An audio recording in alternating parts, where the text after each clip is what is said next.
Yeah, welcome back again. I'm going to tell people how I actually got into football and how my love for Bolton Wanderers, this one. Um, I'm a love for football, I'm a bit of a football geek. Right, I go back to my granddad started my love of Bolton Wanderers. Basically, he uh, he told me stories. My mum told me stories of Bolton Wanderers, and I'll never forget the tale of the Burnden disaster. 9th of March 1946, the fateful disaster. Um, quite a lot of people perished, and my granddad was in the middle of that. And prior to going, my nan said, "Do you want some butties, some sandwiches?" And he said, "Yeah, go on then." So she made them in his tin butty box.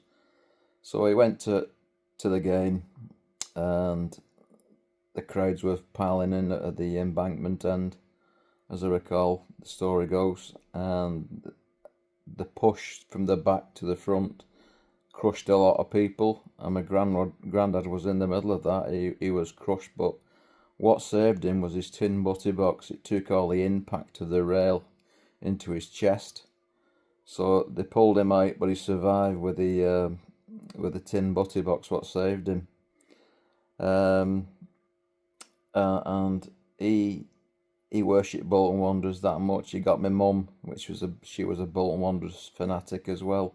She got into Bolton Wanderers. She went to every game.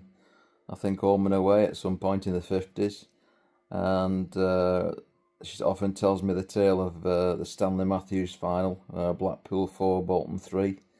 And I think there were 20 minutes left, and Stanley Matthews went riot and um, basically turned the game round, and they ended up losing. Bolton lost against Blackpool in a memorable cup final, and I think that was the last FA Cup Blackpool's ever been in. I think, if I remember rightly. Um, then she told me about the time that she went to the 1958 final against Manchester United, and how Man United were rebuilding after the Munich disaster. So yeah, there's a lot more stories to tell, but this is how I got into Bolton Wanderers, and I'm going to attach some pictures later. And she always said she was on the steps in both finals as they were going up for the cup, and there's a picture of my mum waving at the Nat Loft House and them all going up the steps to get the 1958 cup, which they won 2-0. Also, as well, going